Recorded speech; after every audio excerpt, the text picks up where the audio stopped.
Muy buenas tardes, estimado público, participante, estimada comunidad politológica de esta actividad impulsada por la Escuela Profesional de Ciencia Política de la Facultad de Derecho y Ciencia Política de la Universidad Nacional Mayor de San Marcos, los viernes politológicos.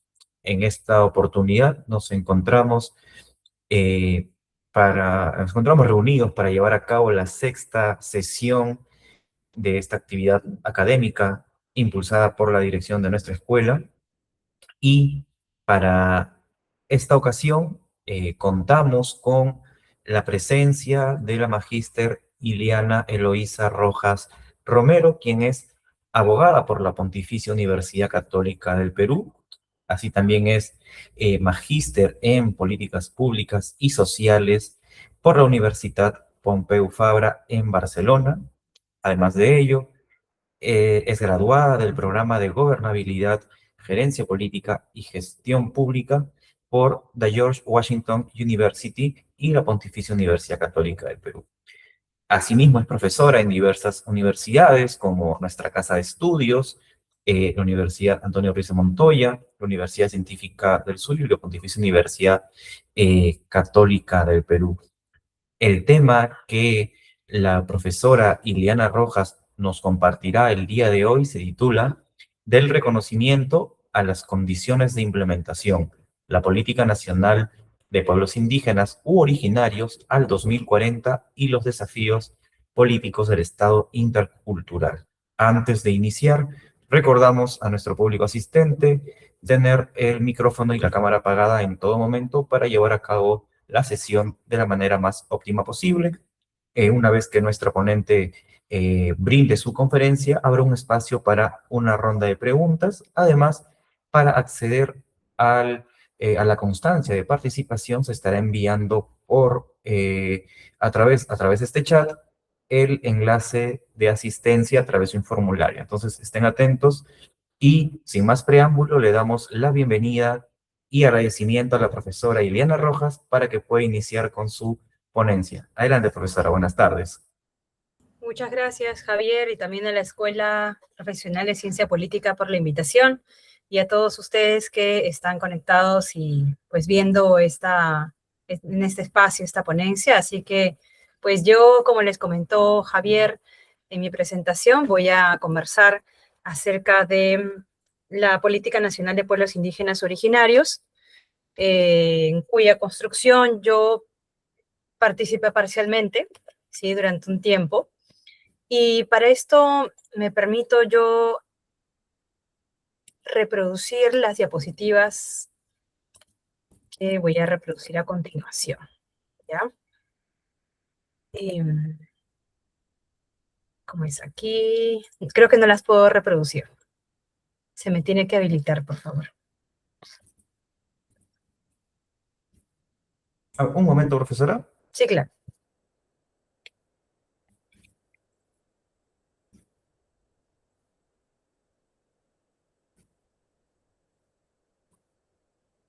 Profesora, intente si puede compartir ahora, por favor. A ver, vamos a ver. Ah, ya. Ahora sí. A ver. Es esta de acá. Compartir, sí.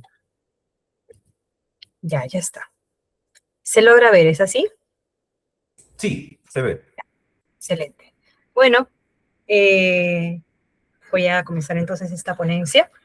De hecho, antes de comenzar con esta, quiero señalar que lo que voy a comentar aquí no es a título ni del Ministerio de Cultura ni de la misma política nacional, simplemente es a título personal, como profesional, que sí tiene experiencia en la elaboración de esta política, pero simplemente quería yo que quede en claro que esta ponencia es a título personal. Sí, dicho esto, nuevamente yo agradezco a la Escuela de Ciencia Política de la Universidad Nacional Mayor de San Marcos, ¿no? Por la invitación, por mantener este espacio de discusión académica todos los viernes politológicos. Entonces, creo que comenzar diciendo acerca de esta política. Miren, la política nacional de pueblos indígenas originarios al 2040 fue aprobada ahora, en abril de este año, hace apenas 2 meses atrás. ¿Ya? De hecho, mientras se llevaban a cabo las elecciones, al menos la de primera vuelta, esta política estaba siendo aprobada. Entonces, estamos, por tanto, ante una política bastante reciente en nuestro país. Y esa proximidad temporal exige precisar el alcance justamente de esta posición. O sea, todavía no existe una trayectoria suficiente para evaluar resultados, para verificar el cumplimiento de metas o para afirmar que los servicios previstos se encuentran pues disponibles, ¿no?, en los territorios, porque recordemos que cada política pública posee servicios.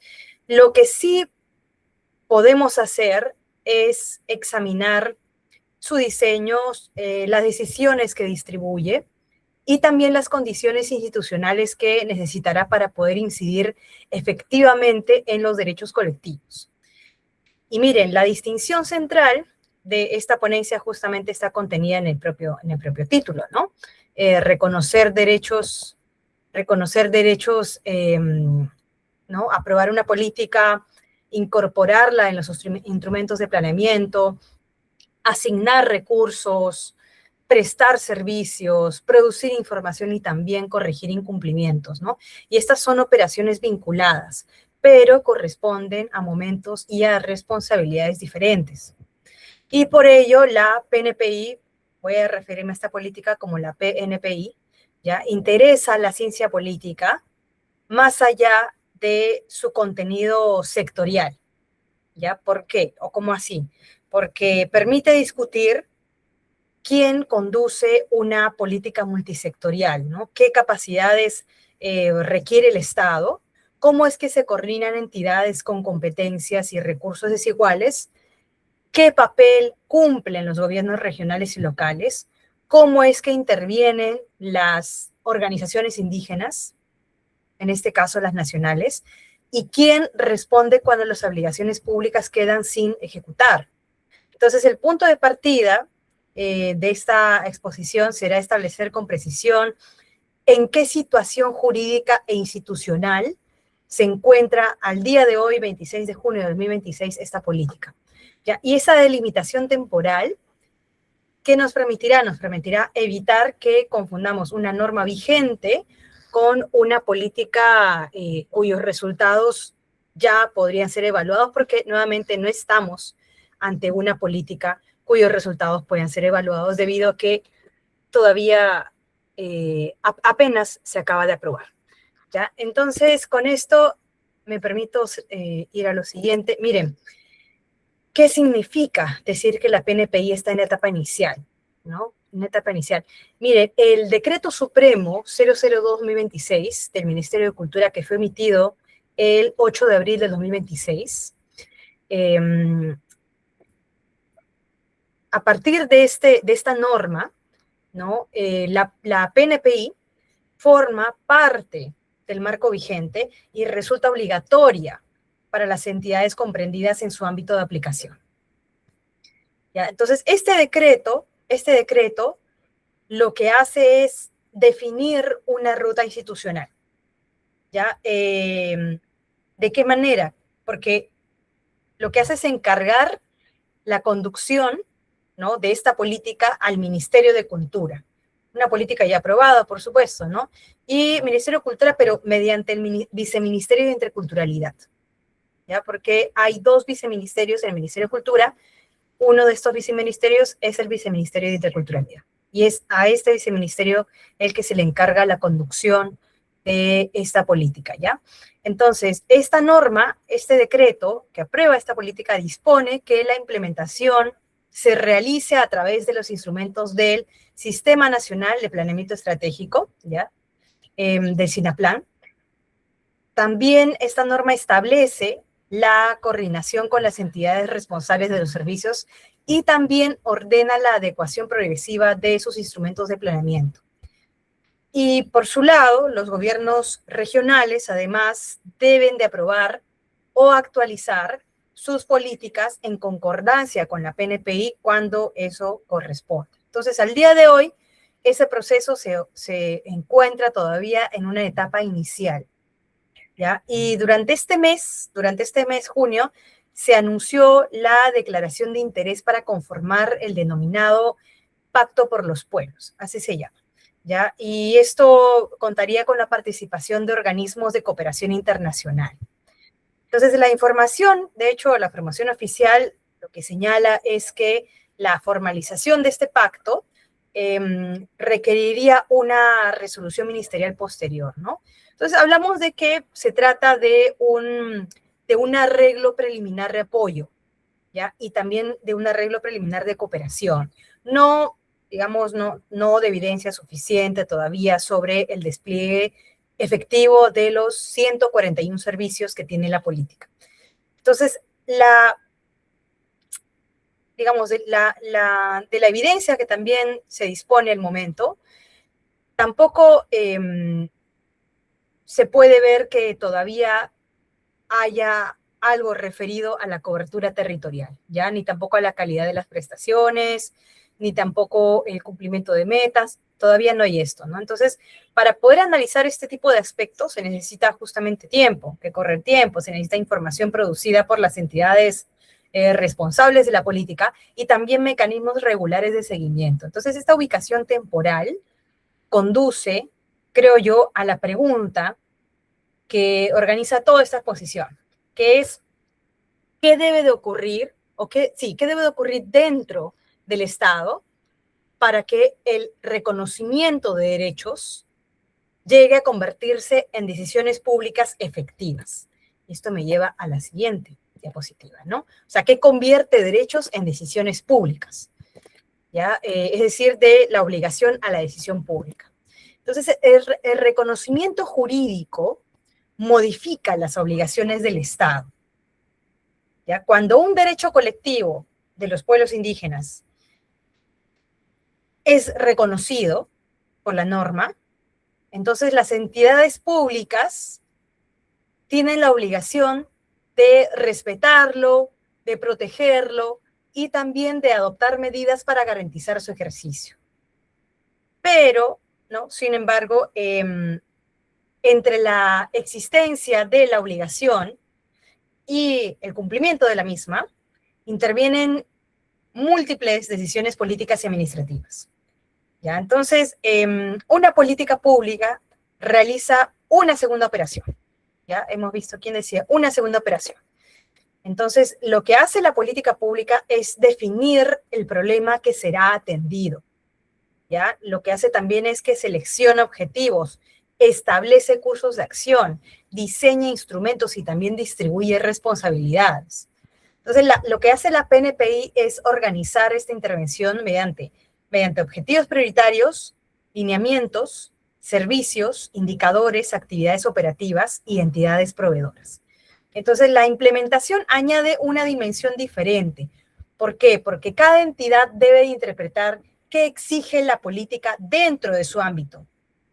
¿Ya? Debe de incorporar las actividades en sus planes, debe de competir por recursos presupuestales, debe de producir información, debe de coordinar con otras instituciones y también adaptar sus intervenciones a condiciones territoriales concretas. Entonces, en cada uno de estos momentos existe un margen de decisión y por eso las preguntas centrales pues son políticas, ¿no?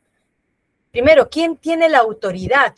¿Quién tiene la autoridad para fijar prioridades comunes? ¿Qué entidad ejecuta cada servicio? ¿Quién coordina cuando una obligación atraviesa varios sectores? ¿Qué ocurre cuando existen competencias superpuestas o prioridades incompatibles? ¿Sí? Esto de aquí. Y por último, ¿quién debe de responder por un retraso? Y claro, una pregunta no menos importante que quizá no está aquí en pantalla, pero es ¿qué capacidad poseen los pueblos indígenas y sus organizaciones para incidir después de concluida la consulta previa? Que de hecho esta política pública ha pasado, ¿no? Ha pasado por un proceso de consulta previa y ya vamos a ver con detalle esto. Y también debemos observar las asimetrías que existen, ¿no? El Ministerio de Cultura conduce la PNPI, es cierto, ¿no? Pero muchos Muchos de los recursos, de las competencias, de los equipos necesarios se encuentran en otros ministerios, en otros organismos públicos y también en pues, gobiernos subnacionales. Entonces, la conducción formal por sí sola no elimina esa desigualdad institucional. Entonces, este tipo de preguntas lo que permiten es formular la tesis de esta exposición, que es que la arquitectura de la PNPI necesitará poder estatal efectivo para producir los resultados que está declarando, ¿sí? En su norma de creación. Y pues claro, se necesita una arquitectura con poder estatal.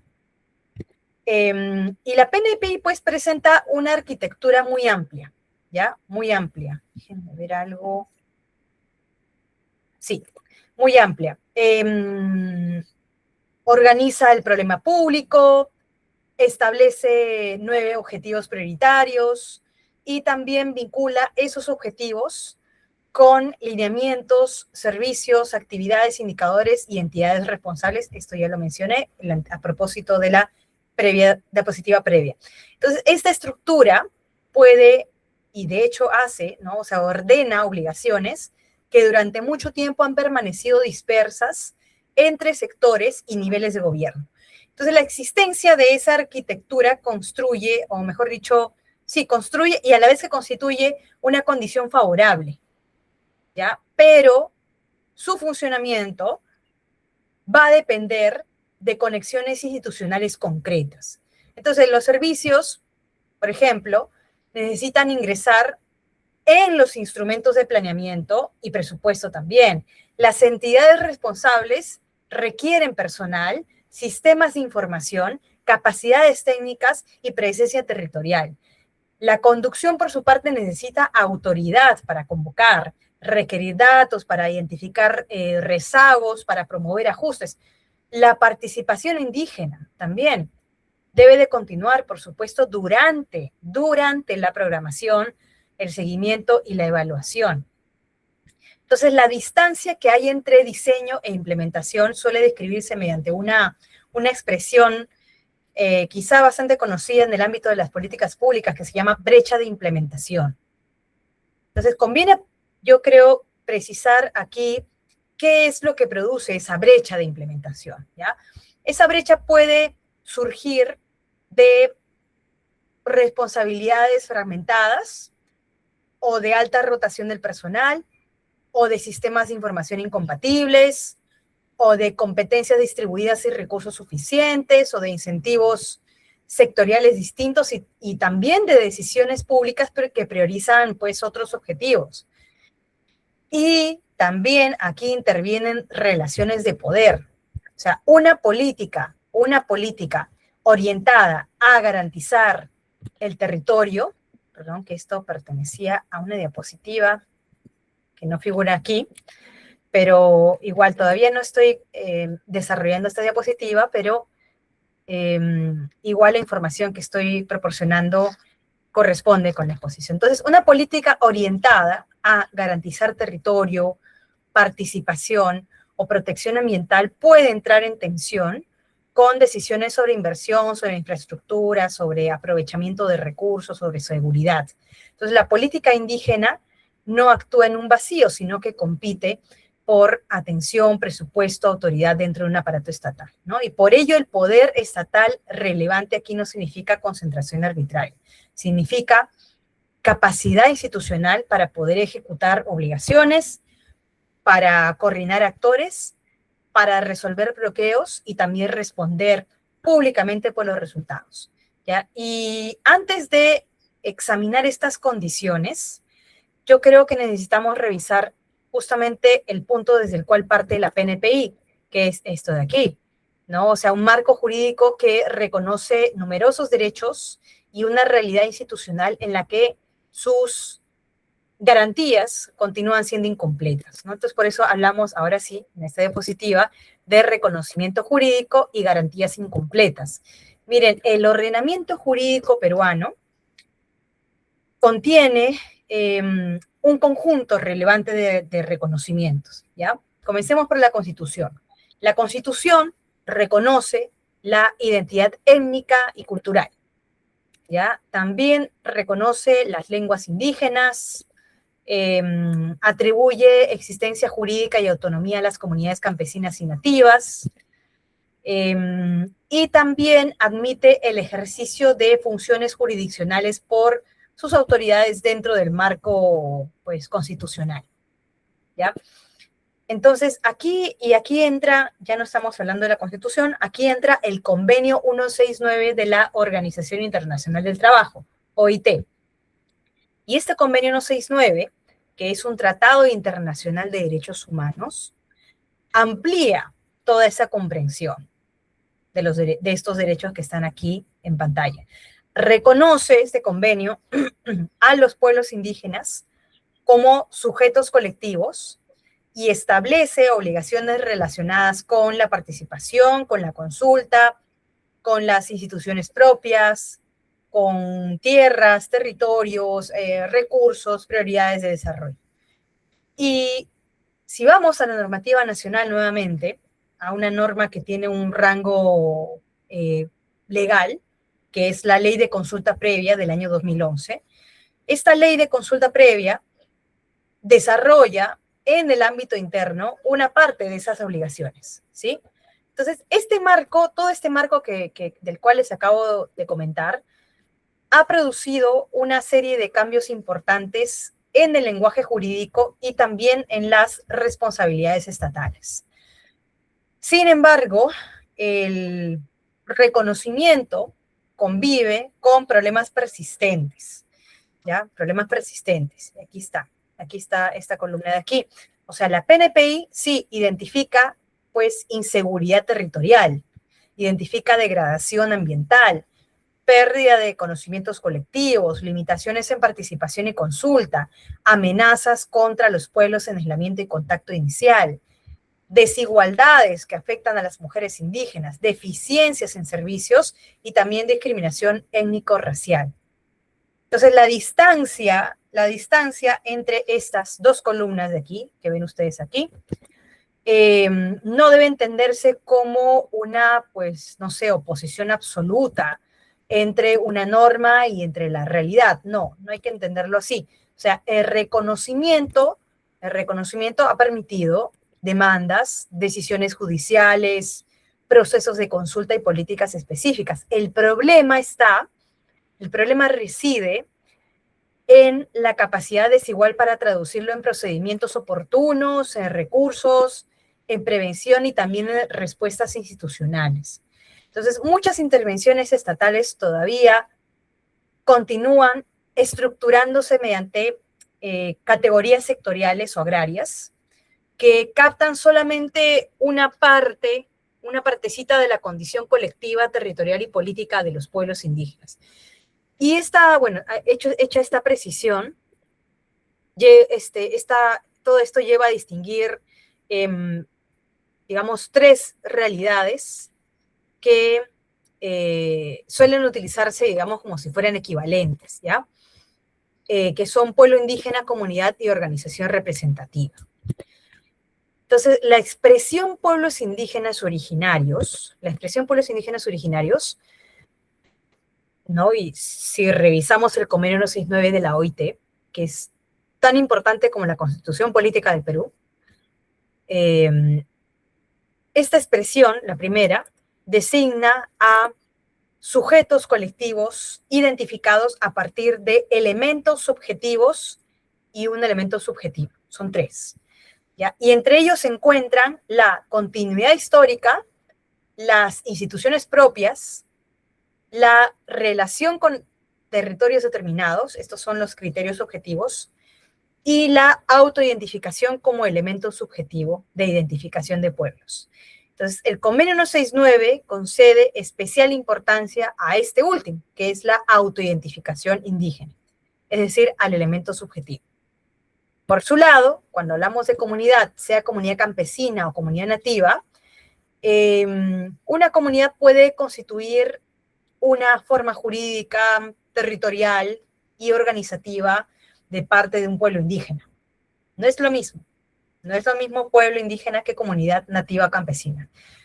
Sin embargo, el pueblo no se agota necesariamente en una comunidad, ¿ya? No se agota. Puede comprender varias comunidades, ¿no?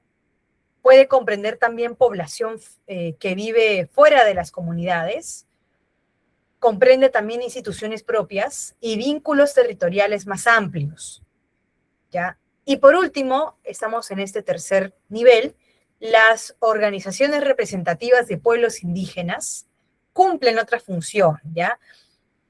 Lo que hacen es que articulan demandas, representan a sus bases, participan en procesos de consulta, negocian acuerdos, producen propuestas y también ejercen vigilancia política.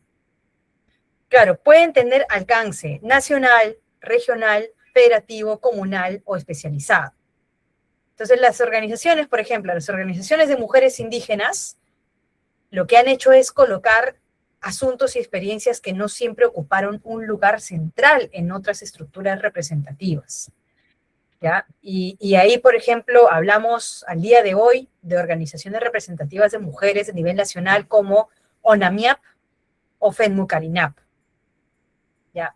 Y esta diferenciación entre estas tres categorías, tanto jurídicas como políticas, tiene consecuencias directas para la implementación de la política. ¿Por qué? Porque un servicio, regresamos a la política, un servicio dirigido únicamente a comunidades tituladas puede excluir a pueblos o colectivos que atraviesan otras situaciones jurídicas. O, por ejemplo, una coordinación realizada solamente con organizaciones nacionales y no locales, no regionales, etcétera, pueden necesitar mecanismos adicionales para poder incorporar prioridades territoriales. O una autoridad comunal o una federación regional y una organización nacional, ¿no? Entonces, en ese sentido, lo que hacen lo que hacen es, o sea, poseen ámbitos, ¿sí? Y poseen también responsabilidades diferentes. Entonces, reconocer esta diversidad es muy importante. ¿Por qué? Porque evita atribuir una posición única a todos los pueblos indígenas. No es así. Ya existen distintas trayectorias, prioridades, existen distintas estrategias y también relaciones con el Estado. Entonces, bueno, una vez precisados los sujetos que sí consideré que era necesario poder entender esta primera parte, podemos ahora comprender mejor la formulación central de la PNPI, que es la vulneración que busca enfrentar, justamente es caracterizada como estructural.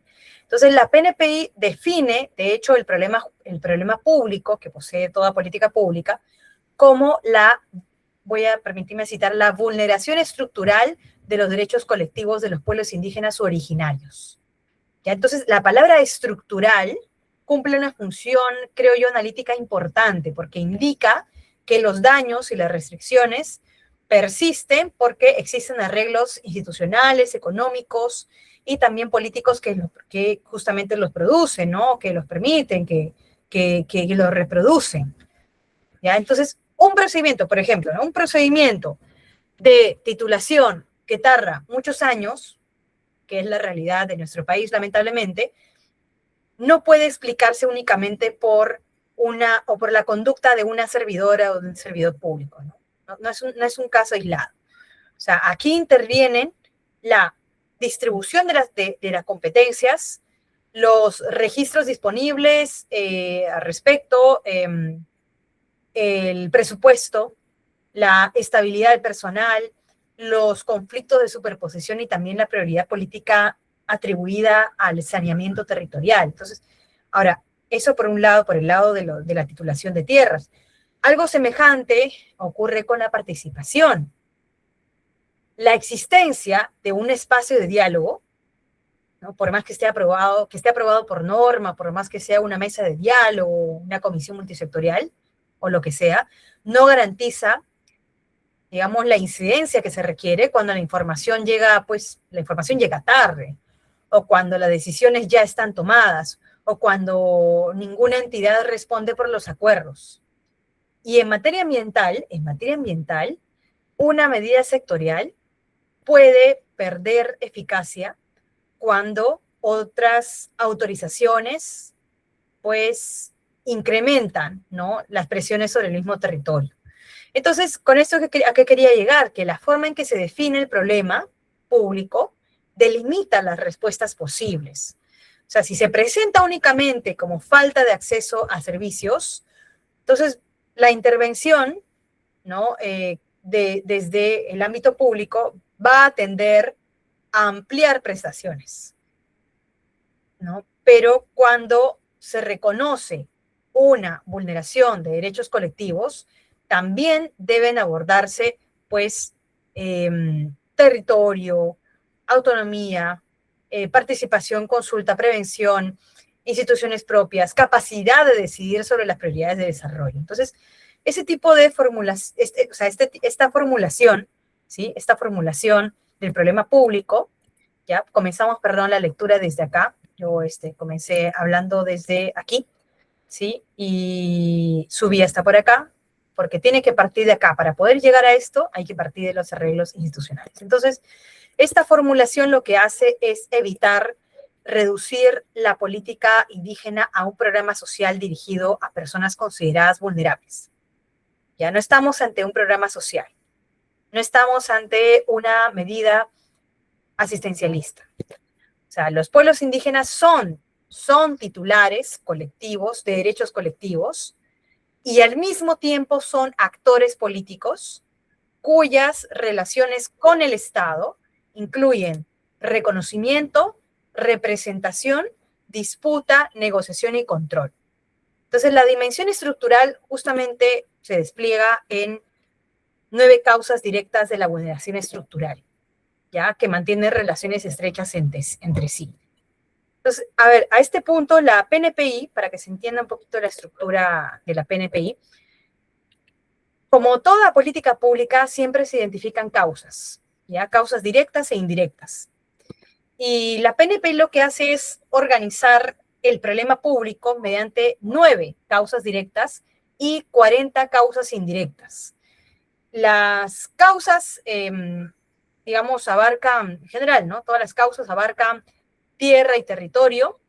Miren lo que está aquí, justamente, ¿no? Estas 9 causas son tierra y territorio, en este orden, ¿no? Ambiente y cambio climático, conocimientos colectivos, participación y consulta, protección de los PIASI, que son los pueblos indígenas en el ambiente y contacto inicial, derechos de las mujeres, desarrollo social, desarrollo económico sostenible y, por último, discriminación étnico-racial. Entonces, la organización en 9 ámbitos, en 9 ejes, en 9 causas, facilita el diseño de objetivos y servicios. Pero esos ámbitos no operan, pues, de manera aislada, ¿ya? Esos 9 ámbitos no operan de manera aislada. La inseguridad territorial, por ejemplo, puede aumentar la exposición a la tala ilegal, a la minería ilegal, al narcotráfico, a la deforestación y la violencia. O, por ejemplo, si queremos seguir conectando, ¿no?, porque están entrelazadas estas de acá, la degradación ambiental afecta medios de vida, seguridad alimentaria, salud y también transmisión de conocimientos. Entonces, las limitaciones, por ejemplo, ¿no?, en participación, si hablamos de participación, las limitaciones en participación reducen la capacidad de los pueblos indígenas para incidir en decisiones sobre el territorio, sobre la infraestructura o los recursos naturales. ¿Ya? Entonces, o también, si hablamos de racismo, ¿ya? Si hablamos de racismo, hablamos de que el racismo puede atravesar la atención sanitaria, la educación, ¿no?, el acceso a la justicia, las relaciones laborales y también los procedimientos administrativos. Las mujeres indígenas viven estas condiciones de manera diferenciada, según el género, según la edad, según la lengua, según la ubicación territorial, según la situación económica también, ¿ya? Y los PIASI, que son los pueblos indígenas en el ambiente de contacto inicial, enfrentan riesgos particulares debido a su vulnerabilidad inmunológica, ¿no?, que tiene que ver con la salud, y también a la posibilidad de daños irreversibles causados por contacto, por invasión o por pérdida territorial, ¿sí? Entonces, esta interdependencia, que lo acabo de desarrollar de manera concreta cómo es que se pueden interrelacionar unos ejes con otros. Esta interdependencia obliga a evaluar los efectos cruzados de la acción estatal. Entonces, un servicio puede mejorar una dimensión y ser neutralizado por una decisión adoptada en otro sector. ¿Ya? A eso me refiero con interdependencia. ¿Ya? No es que si es que de pronto un eje es afectado, el otro eje no. No, sí lo es. Sí lo es. El servicio de un eje sí afecta el ejercicio de los servicios de los otros ejes. ¿Ya? Por ejemplo, titular una comunidad. Titular una comunidad justamente pierde parte de su eficacia si es que persisten superposiciones, invasiones, actividades ilícitas que el Estado pues no está controlando. ¿Ya? Entonces, la respuesta institucional a este entramado adopta una arquitectura muy extensa, ¿no? Una arquitectura muy extensa que está diseñada para conectar causas, objetivos, lineamientos, servicios y responsabilidad. Entonces, hablamos de una arquitectura multisectorial muy extensa. Entonces, la PNPI, como les mencioné, tiene estos 9 objetivos prioritarios, 59 lineamientos, 23 indicadores asociados a los objetivos, 141 servicios y también 40 entidades públicas proveedoras. ¿Ya? Entonces, aquí conviene dejar registrada de repente solamente una cuestión. En la política final, ¿ya? O sea, hay una suerte de discrepancia, ¿sí? Que quizás no es tan relevante. Hay una discrepancia entre lo que se menciona pues en la política y creo que me parece en el resumen.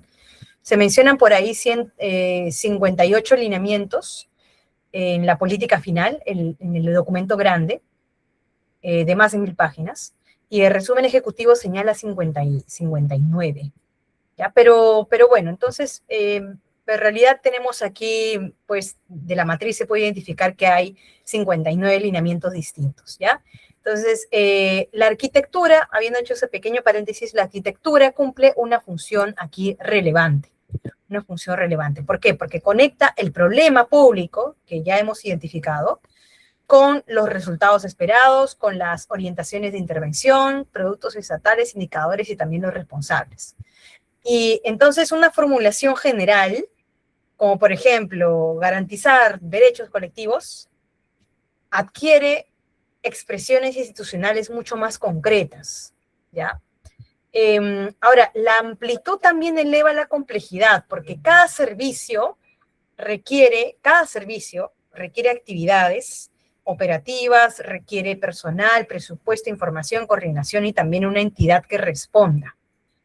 Entonces, algunos servicios, van a ver ustedes, si es que revisan con detalle la política, la PNPI, pueden depender de decisiones previas, ¿no? Adoptadas por otras instituciones, pero hay otros servicios que sí necesitan intervención simultánea de sectores y de gobiernos regionales. ¿Ya? Entonces, miren, cuanto mayor es el número de puntos de decisión, lo malo es que mayor es la posibilidad de que un retraso o una interpretación distinta o una asignación presupuestaria insuficiente afecten el resultado. Claro, es cierto, estamos hablando de una política nacional, no es poca cosa. Y por si no fuera poco, estamos hablando de la primera política nacional de pueblos indígenas en nuestro país y también a nivel de la región. ¿Ya? Pero a ver, el hecho de que exista la posibilidad y el peligro, el riesgo de que exista un retraso porque mayor es el número de puntos de decisión, eso no, o sea, no invalida el diseño multisectorial. O sea, lo multisectorial es valiosísimo para una política de corte nacional.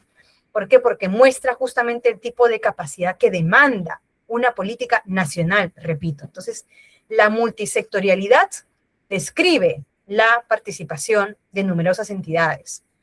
Y ahora, la acción articulada que debe de existir requiere de algo adicional, que son reglas, responsabilidades, autoridad, información compatible y también mecanismos de corrección. Por eso es que después de observar esa arquitectura formal de la PNPI, corresponde ahora examinar qué significa implementar esa arquitectura dentro de un Estado organizado en sectores, en niveles de gobierno y también en burocracias diversas. Entonces, miren, la implementación suele representarse como una fase que comienza cuando concluye el diseño.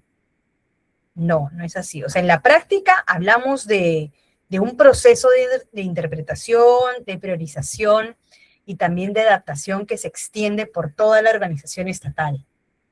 Entonces, cuando un ministerio, por ejemplo, incorpora la PNPI en sus instrumentos de planeamiento, lo que hace es decidir qué actividades van a ser priorizadas.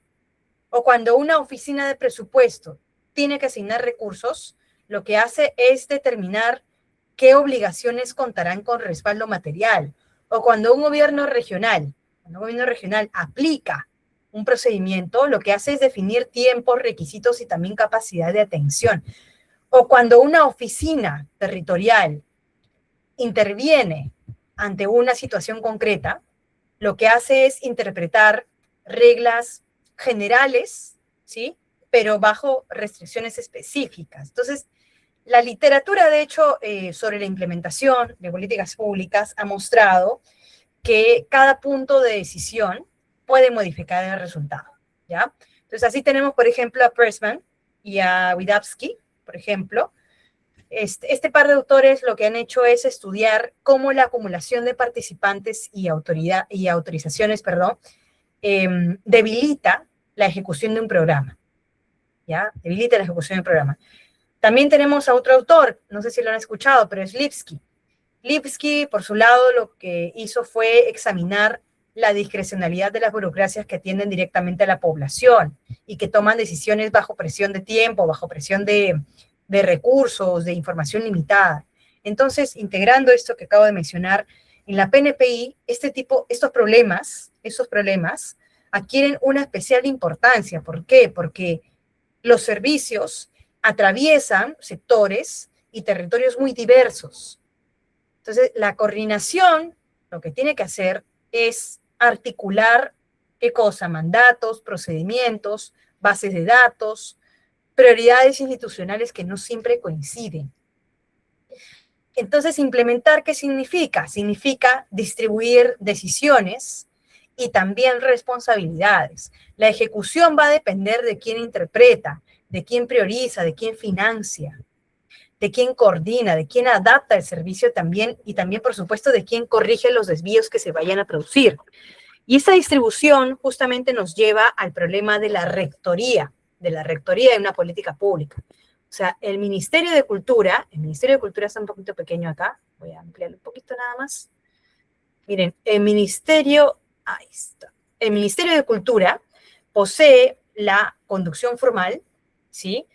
Pero necesita capacidad efectiva para poder orientar a las entidades, ¿no? Con recursos y también con competencia propios.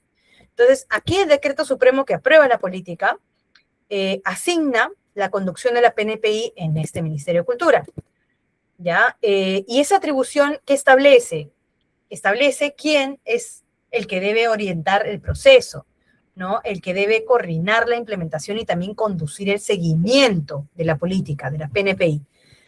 Ahora, la rectoría enfrenta una asimetría institucional, hay que reconocerlo. El Ministerio de Cultura no ejecuta directamente la mayor parte de los servicios incluidos en la política, ¿ok? Si ustedes se fijan en la redacción de la política, la titulación comunal depende de la institucionalidad agraria y de los gobiernos regionales, ¿sí? La educación intercultural corresponde al sector educación. La salud, la gestión forestal, la seguridad, la infraestructura y también la actividad productiva poseen sus propias autoridades rectoras, sus propios presupuestos y también sus propias redes territoriales. Entonces, conducir una política de esta naturaleza requiere definir prioridades comunes, convocar a quienes tienen capacidad de decisión, solicitar información, identificar retrasos y también promover ajustes, por supuesto, ¿no? Y también, por supuesto, requiere conocimiento técnico y legitimidad frente a los pueblos indígenas y sus organizaciones representativas. Entonces, el decreto obliga a las entidades proveedoras a remitir información y también establece este mismo decreto la coordinación justamente para la implementación. Ahora, queda por observar qué instrumentos se van a utilizar cuando una entidad no incorpore una actividad o cuando retrasa la información o cuando mantenga decisiones incompatibles con los objetivos de la PNPI, que va a pasar. Esto va a pasar. ¿Sí? Y es parte también del análisis de política pública. Una rectoría reducida solamente a emitir comunicaciones o a consolidar aportes, ¿ya? Va a tener escasa capacidad para modificar conductas institucionales. ¿Sí? La conducción efectiva, una conducción efectiva necesita convertir la información sobre rezagos, ¿sí? En decisiones políticas, compromisos verificables y, no menos importante, respuestas frente a incumplimientos. Y precisamente por ello, la multisectorialidad debe de organizar responsabilidades identificables y también evitar que la presencia de muchas entidades termine pues diluyendo quién debe actuar. ¿Ya? Y aquí pues voy a hablar justamente sobre la multisectorialidad que necesita responsables que sean plenamente identificables. Miren, las políticas multisectoriales, como la PNPI, reúnen instituciones con funciones bastante diferentes, ¿ya? Algunas, por ejemplo, prestan directamente un servicio, ¿sí? Otras financian o producen información o autorizan procedimientos o supervisan, regulan o también pueden brindar asistencia técnica. La participación simultánea de varias entidades puede ser necesaria, pero también puede dificultar, hay que reconocerlo, puede dificultar la identificación de responsabilidades. La PNPI contiene, de hecho, una tabla de servicios, ¿sí? Una tabla de servicios que van a poder ver ustedes hacia el final de la política, del escrito de política. También tiene una matriz de actividades operativas y una matriz de consistencia, ¿ya? Y esas herramientas permiten relacionar objetivos, lineamientos, servicios, actividades, indicadores y también proveedores, ¿sí? Y todo esto constituye pues una base importante para poder reconstruir quién debe actuar. Ahora, cada servicio necesita mantener vinculados al menos 5 elementos, ¿ya? ¿Qué 5 elementos son estos? Entidad responsable, actividad que debe ejecutar, 2, plazo aplicable, 3, 4, evidencia que demostrará el cumplimiento y 5, por último, la decisión prevista cuando exista un retraso. Y el ejemplo de la titulación comunal, justamente a la cual me referí en unos momentos, permite entenderlo mucho mejor. Miren, un gobierno regional puede tener a su cargo la ejecución del procedimiento, ¿ya? El ministerio, el Midagri puede ejercer funciones rectoras. Otras entidades, ¿no? Producen información, intervienen ante superposiciones o participan en el registro. Entonces, la demora aquí, en este ejemplo, puede situarse en cualquiera de esos puntos. Ahora, atribuirla genéricamente a una falta de articulación, yo creo que impide identificar la causa institucional concreta. ¿Ya? Entonces, lo que permite la trazabilidad, ¿sí? Aquí entra la cuestión de la trazabilidad. La trazabilidad permite reconstruir qué entidad recibió la información, qué decisión debía adoptar y qué capacidad poseía para hacerlo. Y esa trazabilidad también protege frente a la fragmentación de responsabilidad. ¿Por qué? Porque evita que cada entidad atribuya el resultado a otra entidad. ¿Ya? Entonces, bueno, una vez identificadas las responsabilidades, sé que son las 6 de la tarde, pero me indican, por favor, cuánto tiempo dispongo para culminar mi exposición. Sí, profesora, tal vez unos 10 minutitos más para cerrar la idea y luego pasar a la ronda de preguntas. Ok, gracias, Javier. Entonces, a ver, voy a permitirme pasar algunas diapositivas. Aquí hay una cuestión decisiva que todavía queda por resolver, ¿no? Las mismas competencias jurídicas se ejercen desde territorios con capacidades estatales muy diferentes, muy desiguales. O sea, la PNP es obligatoria, es cierto, para todos los niveles de gobierno y dispone que los gobiernos regionales aprueben y también actualicen sus políticas en concordancia con ella cuando corresponda. Esta obligación se inserta en un Estado, pues, descentralizado, donde las competencias están distribuidas entre autoridades nacionales, regionales y locales. Pero la distribución jurídica de competencias no asegura capacidades equivalentes. O sea, dos gobiernos regionales, ¿no?, pueden tener la misma función y al mismo tiempo disponer de equipos o de registros o de presupuesto o de continuidad burocrática muy distintos, ¿ya? Algunos pueden, o sea, algunos de hecho cuentan con personal especializado y también experiencia acumulada, y otros de repente depende de equipos pequeños o de contratos temporales o de proyectos de duración limitada. Entonces las condiciones territoriales también varían, ¿no? O sea, las necesidades de una comunidad, por ejemplo, una comunidad campesina, no son idénticas a las de una comunidad nativa, ¿ya? O sea, las distancias, las vías de acceso, la lengua, los patrones de movilidad, las actividades económicas, ¿no?, las presiones extractivas, la presencia de economías ilícitas condiciona la prestación de servicios. Y también la adecuación territorial, una adecuación territorial exige reconocer instituciones, autoridades, conocimientos, tiempos comunitarios, por supuesto, ¿no?, y también formas de organización. Y además, eso requiere coordinar con, pues, organizaciones representativas, ¿no? Federaciones, con comunidades, con organizaciones de mujeres, y bueno, y otros actores pertinentes. Entonces, la capacidad estatal debe de evaluarse en el punto donde el servicio se presta, ¿ya? Y donde el derecho puede resultar afectado. O sea, una norma nacional puede estar, esto es muy sabido, puede estar muy bien diseñada y producir al mismo tiempo resultados desiguales si es que los gobiernos responsables carecen de recursos o de información. Entonces, esta desigualdad territorial se conecta directamente con la cuestión del presupuesto, ¿ya? Y miren, el artículo 7 del decreto que aprueba la PNPI establece que la implementación de esta política se financia con cargo a los presupuestos institucionales de las entidades involucradas, ¿no?, sin demandar recursos adicionales al Tesoro Público. Ahora, esa fórmula, ¿qué significa? Significa que cada entidad deberá de incorporar las actividades de política, ya, de la política de la PNPI, dentro de recursos que ya se encuentran comprometidos o disputados por otras obligaciones. Entonces, la prioridad política de la PNPI se va a expresar, por tanto, ¿no?, en decisiones concretas de programación y asignación. Ahora, la adecuación de los instrumentos de planeamiento constituye también un paso necesario aquí. O sea, los objetivos, servicios y actividades deben de ingresar, sí o sí, en planes institucionales y operativos. Eso va a ser una mega tarea.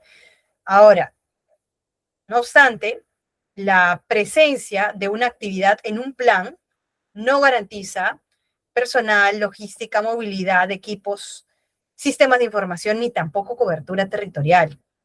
Entonces, la programación multianual aquí debe permitir observar qué unidades ejecutoras van a asumir los servicios, qué metas van a financiar y con qué continuidad también. Entonces, una intervención que depende exclusivamente de proyectos temporales puede desaparecer cuando concluye, digamos, la fuente de financiamiento. Y eso no puede ser así. Ahora, la cooperación internacional puede brindar asistencia técnica, es cierto, ¿no?, o intercambio de conocimientos y también recursos complementarios. Pero la participación de esta cooperación no constituye la obligación estatal, ni tampoco asegura continuidad presupuestal, ¿ya? El presupuesto, por su lado, el presupuesto revela qué compromisos ocupan una posición real dentro de las prioridades institucionales. O sea, lo que hace es que permite, o sea, el presupuesto lo que permite es distinguir entre una obligación reconocida formalmente y una intervención dotada de medios para ejecutarse. Ahora, los recursos, sin embargo, deben de conectarse con información que permita saber qué se está haciendo, ¿no? Que permitan, pues, o sea, saber dónde aparecen los rezagos, qué decisiones necesitan corrección. Entonces, aquí entra justamente la función que corresponde al seguimiento. ¿Ya? Y la PNPI aquí incorpora indicadores de objetivos prioritarios y de servicios, ¿ya? Fichas técnicas, fuentes de información, líneas de base, logros esperados. Y este diseño de la PNPI ofrece referencias para poder observar la trayectoria de la política, ¿sí? La existencia formal de un indicador constituye solamente, pues, el comienzo, nada más, ¿ya? O sea, la producción de este indicador puede depender de registros administrativos incompletos o de sistemas incompatibles o de encuestas que no permiten una suficiente desagregación o categorías que representan de manera parcial un derecho colectivo. Ahí está la complejidad de las políticas específicamente sobre pueblos indígenas. Ahora, también debe de considerarse la calidad territorial de la información. Un promedio nacional puede ocultar diferencias regionales o diferencias lingüísticas, de género o de acceso. La validación con organizaciones indígenas y con actores territoriales puede revelar, de hecho, y va a revelar problemas que no aparecen en los sistemas administrativos. Ahora, el decreto de creación obliga a las entidades proveedoras a entregar la información requerida y encarga también al Ministerio de Cultura, que es la entidad rectora, al seguimiento y a la evaluación conforme a las pautas de ese plan, ¿ya? Y también lo que hace es incorporar la coordinación con los pueblos indígenas, por supuesto, ¿no? Mediante sus organizaciones representativas. Ahora, el seguimiento adquiere mucha utilidad cuando permita, o en tanto permita identificar el servicio afectado, ¿no? Y la entidad responsable, y la causa de rezago, y también la decisión necesaria.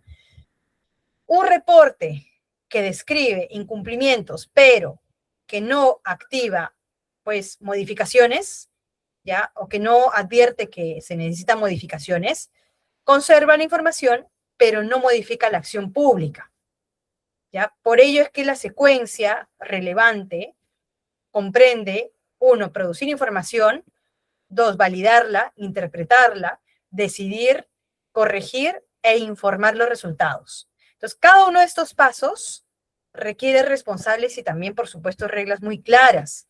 Entonces, estas condiciones pueden apreciarse con mucho más detenimiento, con mucha más precisión en tres ámbitos de la PNPI. ¿Ya? El primero es la seguridad jurídica de tierras y territorios, donde las brechas acumuladas muestran, pues, el efecto de las competencias fragmentadas y también las capacidades desiguales, ¿sí? Primero hablemos del primer ámbito, ¿sí? Porque vamos a hablar de tres ámbitos. Un primer ámbito.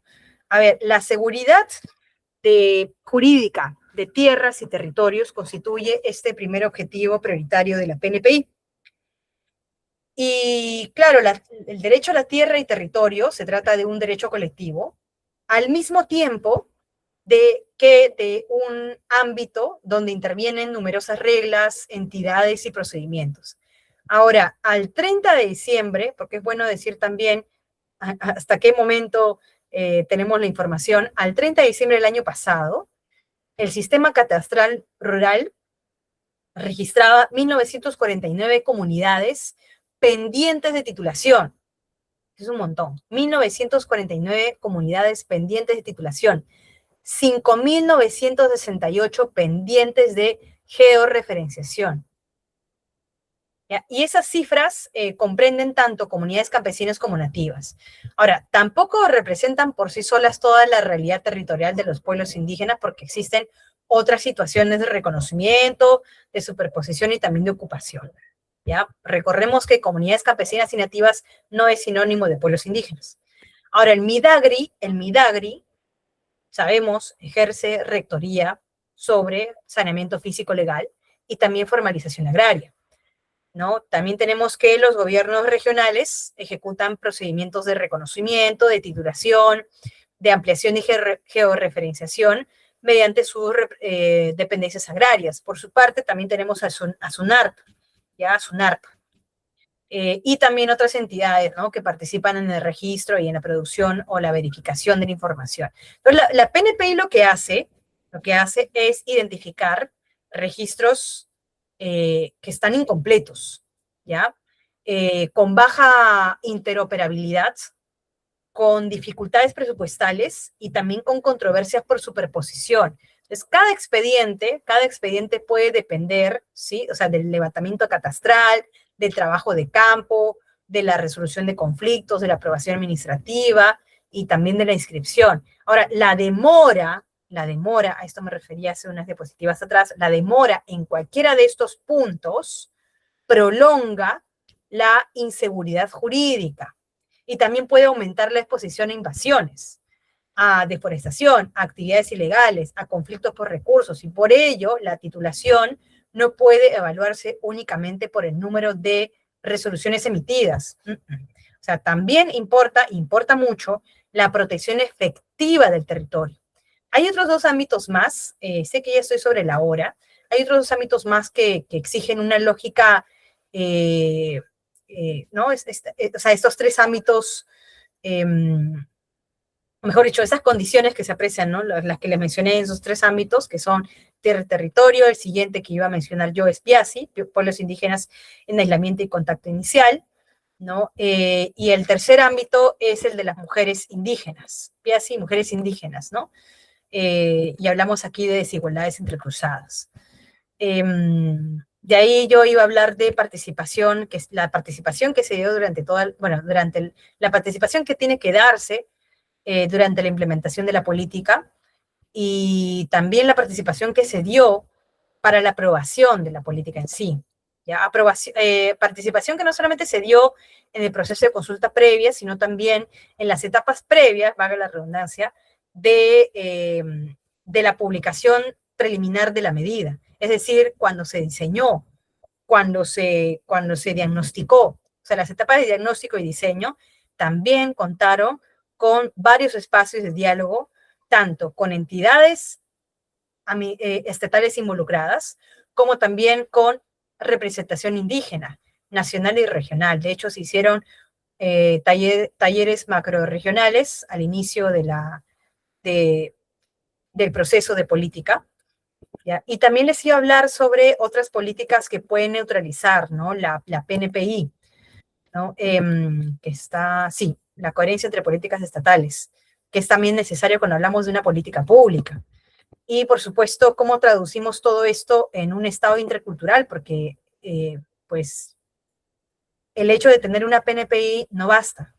Cuando tenemos de manera transversal, mejor dicho, cuando no tenemos de manera transversal lo intercultural, cuando no tenemos todavía un Estado intercultural, cómo es que la PNPI sigue siendo, a pesar de haber sido ya aprobada, sí, podría seguir siendo una utopía si no tenemos todavía un Estado intercultural en la práctica, ¿ya? Y no solamente hablo de que se modifica la Constitución y tal, sino que se tenga un Estado intercultural en la práctica. O sea, ¿y qué implica esto? ¿No? Reorganizar autoridad y decisión, ¿no? Y también iba a hablarles sobre cumplimiento formal y la brecha. O sea, cumplir formalmente puede conservar la brecha, ¿no? También puede conservar la brecha de implementación de la cual les hablaba al inicio de esta exposición. Y por supuesto quería yo plantearle estas 5 conclusiones políticas, ¿no? Que aquí veo 6, pero bueno, 5 conclusiones políticas al respecto. Pero bueno, quizá sobre estos puntos, si ustedes desean, en la medida de sus preguntas, dudas o comentarios, puedo yo permitirme explayar, ¿no? Bueno, aquí hay preguntas para la ciencia política que se pueden extraer a partir de la PNPI y a partir específicamente de las condiciones para poder garantizar la implementación de la política, que son estas de aquí. ¿Sí? Estas son las fuentes principales, no únicas, sobre las cuales basé mi exposición, Y pues yo quedo presta a su intervención, a sus preguntas, comentarios. Muchas gracias. Muchas gracias, estimada profesora Iliana, por esta ponencia que pone de manifiesto un tema muy importante en nuestro país, teniendo en cuenta que dentro de nuestro territorio conviven diferentes culturas, diferentes eh, pueblos indígenas dentro de todo el territorio, como usted mencionó, los Piasi, ¿no? Y entonces es una dinámica de integración, ¿no? A pesar de que existen estas políticas o leyes que van en contra de, ¿no? De lo que se busca preservar y proteger, ¿no? Justamente con esta visión a futuro hacia el 2040. Entonces, ahora damos inicio a la ronda de preguntas. A continuación tenemos la participación de Cristian Isaías Jiménez Cáceda. Entonces le damos el pase, no sin antes recordar que pueden llenar el formulario de asistencia que se va a compartir una vez más por el chat del Meet y le damos el pase al participante Cristian. Adelante, para que realice su consulta. Sí, buenas noches, gracias por la exposición. Los trabajadores de salud sabemos que hay un problema. Hay 55 grupos étnicos y no tenemos un perfil epidemiológico por grupos étnicos. Se dice que esto no se ha logrado porque los trabajadores de salud no llenamos correctamente las hojas GIS. A todo le ponemos mestizos, el código 58. Pero no sé si la política nacional de pueblos indígenas se conecta con el Ministerio de Salud para poder lograr mejorar y superar este problema de desconocer el perfil epidemiológico por pueblos indígenas. Gracias.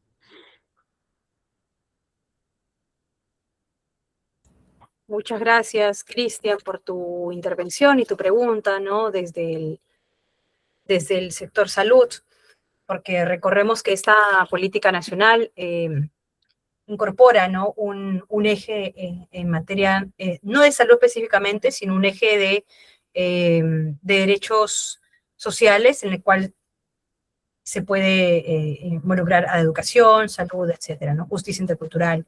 Entonces, sí, o sea, existe de hecho esta conexión que tú mencionas, Cristian, parece que fuiste Cristian, sí. Y también el sistema al que se refiere, ¿no? Al que tú te refieres, me parece que es el GIS, ¿no? El HIS.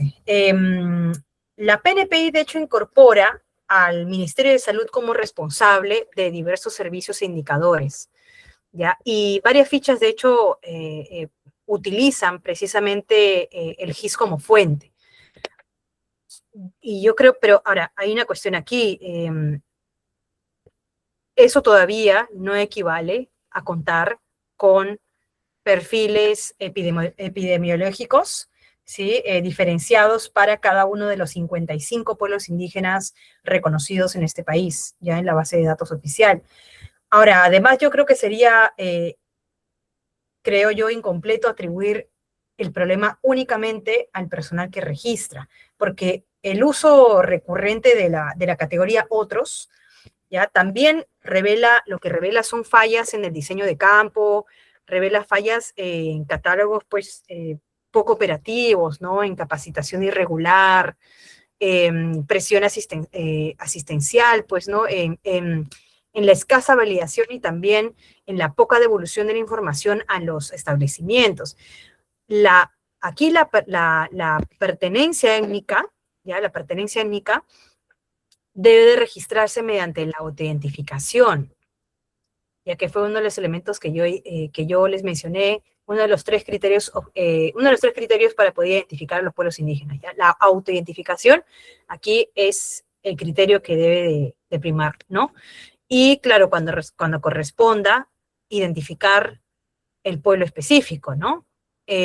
No puede inferirse que una persona pertenece, o sea, la pertenencia étnica de una persona por su apariencia o por su apellido o por su lengua, ¿ya? Y la PNPI justamente ofrece una base para poder exigir mejor la información, para poder exigir una coordinación entre cultura y salud, pero el verdadero avance va a depender de que el MINSA estandarice justamente el registro.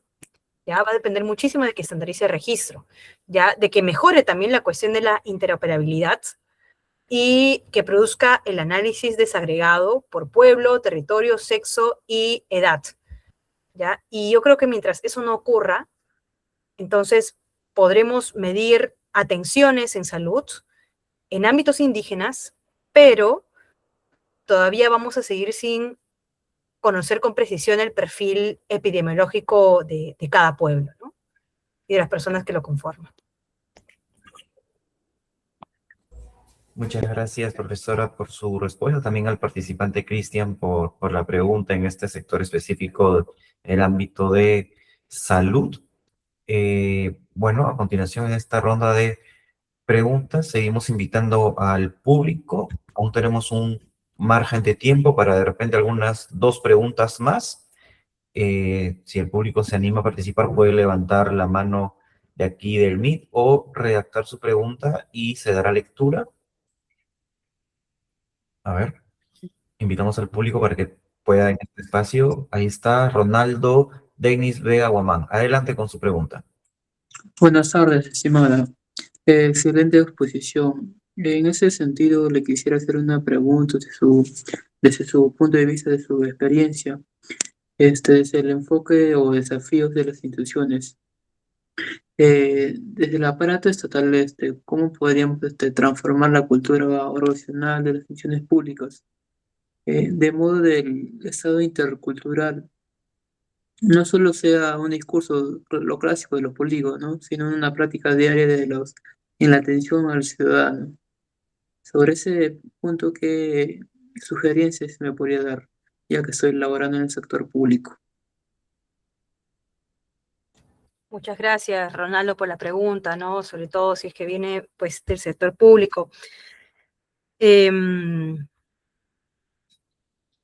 A ver, la cultura organizacional, o sea, que tiene que ver, ¿no?, con la institucionalidad, aquí, que a su vez tiene que ver con las políticas públicas, no solamente se va a transformar principalmente con talleres de sensibilización o porque el personal vuelve, pues, después vamos a decir, o sea, tenemos por un lado sensibilización, pero también tenemos el personal. O sea, no va a servir si es que el personal va a volver a procedimientos o a metas o a incentivos que siguen funcionando igual, ¿ya? O sea, se transforma más bien la cultura organizacional cuando la interculturalidad modifica justamente las decisiones cotidianas, ¿no? O sea, cómo se registra una persona, qué información se solicita, qué plazo se está aplicando, quién participa, cómo se atiende en otra lengua, qué ocurre cuando el servicio desconoce una realidad territorial.